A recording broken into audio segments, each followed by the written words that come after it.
সেনাবাহিনীর আভ্যন্তরীণ যে সমস্ত গোয়েন্দা আছে সে সমস্ত গোয়েন্দা তথ্য, তার সাথে সাক্ষাৎ করতে আসা বিভিন্ন অফিসার সহ র্যাবের বিভিন্ন পর্যায়ে পোস্টের যে সমস্ত অফিসার ছিলেন তাদের বক্তব্য গ্রহণের মাধ্যমে তিনি জানতে পেরেছেন যে র্যাব কীভাবে মানুষ হত্যা করত। গতকালকে তিনি যেটা বলেছিলেন যে সেনাবাহিনী থেকে আমরা ভালো পেশাদার অফিসারদেরকে র্যাবে পাঠাতাম, তারা যখন ফেরত আসতো আর্মিতে তখন আমরা পেতাম যে তারা একটা পেশাদার খুনিতে পরিণত হয়েছে। সেটা কিভাবে হয়েছে সেই কথাগুলো তিনি বলেছেন এবং তিনি বলেছেন যে র্যাব মানুষ হত্যা করার জন্য যে ডিহিউম্যানাইজড হয়েছিল সেই ট্রেনিংগুলো থেকে তাদেরকে যে সিভিলিয়ান হত্যার ব্যাপারে তাদের যেভাবে নিরুৎসাহিত করা হয়েছে সেই কথাগুলো তারা মানতেন না এবং জিয়াউল হাসান সেটা মানতেন না। জিয়াউল হাসানের ব্যাপারে এই নরহত্যা না করার ব্যাপারে তাকে বহুভাবে বোঝানোর পরেও দেখা গিয়েছে যে পরবর্তী সময়ে শাপলা চত্বরে যেদিন গণহত্যা হয় সেই দিন জিয়াউল হাসানের সাথে আরেকজন অফিসার যাকে জনাব ইকবাল করিম ভূঁইয়া বুঝিয়েছিলেন, প্রতিজ্ঞা করিয়েছিলেন যাতে করে সে আর কোনো নরহত্যার সাথে সম্পৃক্ত না হয়। দেখা গেল যে শাপলা চত্বরে সেদিন গণহত্যার সম্পৃক্ত থেকে দুইজনে গলাগুলি করে ছবি তুলে গোলাগুলি শব্দতে বাইরে যে ধোঁয়াশাচ্ছন্ন পরিবেশ তৈরি হয়েছে সেটার মধ্যে দুজনে গলাগুলি করে ছবি তুলে সেই ছবি আবার ফেসবুকে তারা পোস্ট করেছেন। আজকে ইকবাল করিম ভূঁইয়া সাহেব আরও বলেছেন, 3টি ঘটনার তিনি উল্লেখ করেছেন যে র্যাবের থেকে যারা মানুষ হত্যা করে আর্মিতে ফেরত আসতো তাদেরকে আমি জিজ্ঞাসাবাদ করেছি। 3 জনকে জিজ্ঞাসাবাদ করেছে তোমরা কতজন মানুষ হত্যা করেছো। একজন বলেছে আমি 6 জন মানুষকে হত্যা করেছি। তো বলেছে কয়জন, তার মধ্যে কয়জনকে তুমি নিজে হত্যা করেছো? বলেছে 2 জনকে নিজে হত্যা করেছি, বাকি 4 জনকে হত্যার সময় আমি উপস্থিত ছিলাম। তিনি জিজ্ঞাসা করেছেন যে এই হত্যা করার কারণে তুমি কত টাকা পেয়েছো? বলেছে যে প্রত্যেকটি হত্যার জন্য 10,000 টাকা। জিজ্ঞাসা করেছেন এই টাকা তুমি কি করেছো? তিনি বলেছেন যে এই হত্যাকাণ্ডের কারণে যে প্রাপ্ত টাকা সেটা আমি গ্রামের মসজিদে দান করেছি। জনাব ভূঁইয়া সাক্ষীতে বলেছেন যে এই সব অফিসাররা মানুষ হত্যা করার পরে যে মানসিক অপরাধ বোধে তারা ভুক্ত, তার পরিণতিতেই হত্যাকাণ্ডের থেকে প্রাপ্ত অর্থটা মসজিদে দিয়ে এক ধরনের পাপের প্রায়শ্চিত্ত করার চেষ্টা করতে বলে তার কাছে মনে হয়েছে। সবশেষে তিনি যেটা বলেছেন, র্যাব এবং ডিজিএফআই দুটো সংস্থা তাদের কর্মকাণ্ডের কারণে যেভাবে বিতর্কিত হয়েছে, আয়নাঘরের মতো একটা বিভৎস সংস্কৃতি তারা চালু করেছে, র্যাব মানুষ হত্যা করে যেভাবে দুর্নাম কামিয়েছে, এই দুটো সংস্থার বিলুপ্ত হয়ে নতুন কোনো বাহিনী গঠন হওয়া উচিত। কারণ এই কলঙ্কের দায় নিয়ে এই বাহিনী দুটো বেশি দূর অগ্রসর হতে পারবে না। সে কারণে তিনি তার অভিমত ব্যক্ত করেছেন এবং বলেছেন এই দুটো সংস্থা বিলুপ্ত হয়ে যাওয়া উচিত। উনি বলেছেন সেনাবাহিনীর জন্য সেনাবাহিনীর অনেকে মনে করছেন যে উনি সেনাবাহিনীর বিরুদ্ধে বলছেন, এই ব্যাখ্যাটা উনি কী দিয়েছেন? তিনি খুব চমৎকারভাবে বলেছেন যে যারা মনে করেন যে আমি সাক্ষী দিয়েছি সেনাবাহিনীর বিরুদ্ধে, এটি সত্য নয়। বরং সেনাবাহিনী যেভাবে কলঙ্কযুক্ত হয়েছে নানান ধরনের অপরাধমূলক কর্মকাণ্ডে, বিশেষ করে র্যাবে এবং ডিজিএফআইয়ের কর্মকাণ্ডের কারণে, এই অফিসারদের বিচারের মাধ্যমে এই অবিচারের সংস্কৃতি থেকে বেরিয়ে আসা উচিত। এবং যখন এই অফিসারদের বিচার করার যে ঐতিহাসিক সুযোগ তৈরি হয়েছে, এই সুযোগটা গ্রহণ করা হলে সেনাবাহিনীর যে গৌরব নষ্ট হয়েছে সেই গৌরব পুনরুদ্ধার হবে, সেনাবাহিনী তার আপন গৌরবে ভাস্বর হতে পারবে। এই কথাটি তিনি বারবার বলেছেন। এটা একটা ঐতিহাসিক সুযোগ। আমাদের সেনাবাহিনী যেটা গর্বের সেনাবাহিনী, তার ব্যাপারে যে কলঙ্ক হয়েছে, তার উপরে যে সমস্ত স্লার এসেছে, সেই সবগুলোর থেকে বেরিয়ে আসার একটা অভূতপূর্ব সুযোগ, আত্মশুদ্ধির একটা সুযোগ এই বিচারটাকে করার মাধ্যমে। সুতরাং তিনি মনে করেন তার সাক্ষ্য প্রদানের মাধ্যমে, আজকে তিনি যে সাক্ষ্য প্রদান করতে পারছেন, এই সাক্ষ্য প্রদানের মাধ্যমে বিচারটা হবে এবং বিচারের মাধ্যমে সেনাবাহিনী আবার তার গৌরবের জায়গায় ফিরে আসবে।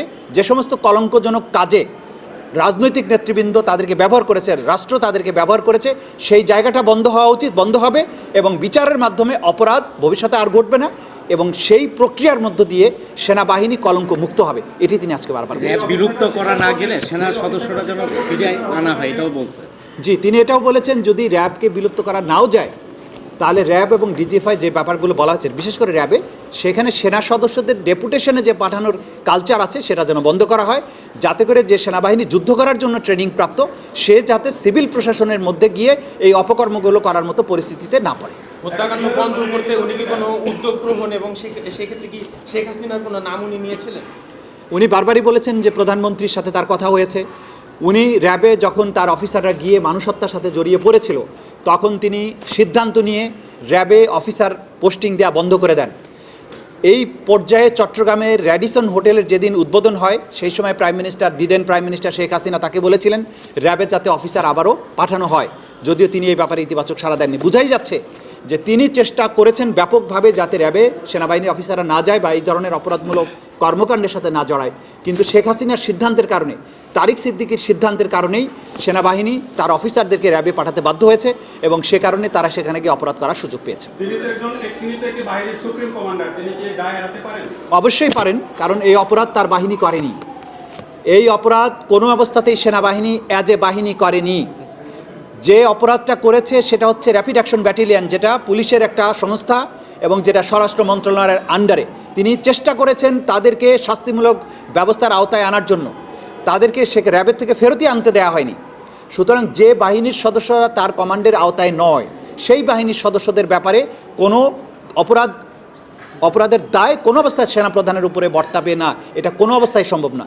ডিজিএফআই যে অপরাধটা করেছে সেটা হচ্ছে প্রতিরক্ষা মন্ত্রণালয়ের আন্ডারে, সরকারের অধীনে, সেটার উপরেও সেনাবাহিনী প্রধান হিসেবে তার কর্তৃত্ব ছিল না। সুতরাং ডিজিএফআই যে সমস্ত অপরাধ করেছে সেটার দায়ও সেনাপ্রধান হিসেবে জনাব ইকবাল করিম ভূঁইয়া অথবা বাহিনী হিসেবে সেনাবাহিনীর উপরে কোনো অবস্থাতেই বর্তাবে না, কারণ তারা সেনাবাহিনীর কমান্ডের অধীনে ছিল না। তার এই সাক্ষ্য কি মানে আগামীতে ডিজিএফআই বা র্যাব তাদের যে কর্মকাণ্ড এখানে কোনো রিফরমেশন আসবে বলে আপনার মনে হয়? আমরা প্রত্যাশা করব রাষ্ট্র এবং সরকার অবশ্যই এই যে কলঙ্কের মধ্য দিয়ে রাষ্ট্র পরিচালিত হয়েছে, যে অপরাধ হয়েছে, সেখান থেকে আমরা বেরিয়ে আসার জন্য চেষ্টা করছি। তারই অংশ হিসাবে আজকের যে বিচার, একটা সুষ্ঠু এবং প্রপার বিচারের মাধ্যমে অপরাধীদের সাজা দেয়া এবং এই সব বাহিনীগুলো রিফর্ম করার মাধ্যমেই অবশ্যই অপরাধ প্রবণতাটা ভবিষ্যতে যেন বন্ধ করা যাবে, এটা সাক্ষী বলেছেন এবং এইটা সরকার নিশ্চয়ই সেই ব্যাপারে সিদ্ধান্ত গ্রহণ করবে। ট্রাইব্যুনাল আদেশ দিয়ে কি এই র্যাব বা ডিজিএফআই আমরা সেই প্রসঙ্গে যাই, ট্রাইব্যুনাল এই ধরনের কোনো আদেশ দেননি। ওনার আহ্বানটাই উনি দাবি জানিয়েছেন, এই সাক্ষ্য প্রদানের মাধ্যমে অভিমত ব্যক্ত করেছেন, সেটা আদালত পরবর্তীতে কিভাবে গ্রহণ করবেন, আদালত কোনো অবজারভেশন দেবেন কিনা সেটা ভবিষ্যতে দেখা যাবে। আজকে আপনারা সবাই জানেন যে ইকবাল করিম ভূঁইয়া সাহেব সাক্ষীতে যাদের নাম বলেছেন, শেখ হাসিনার কথা বলেছেন, তারিক আহমদ সিদ্দিকের কথা বলেছেন, তারা তো আসামি আছে, তাদের বিচার চলছে, এবং অন্যান্য যে সমস্ত অফিসারদের নাম এসছে এবং এই ঘটনাগুলোর সাথে সবার বিরুদ্ধেই তদন্ত কিন্তু চলমান আছে, অনেকেই গ্রেপ্তার হয়ে বিচারের মুখোমুখি হচ্ছেন।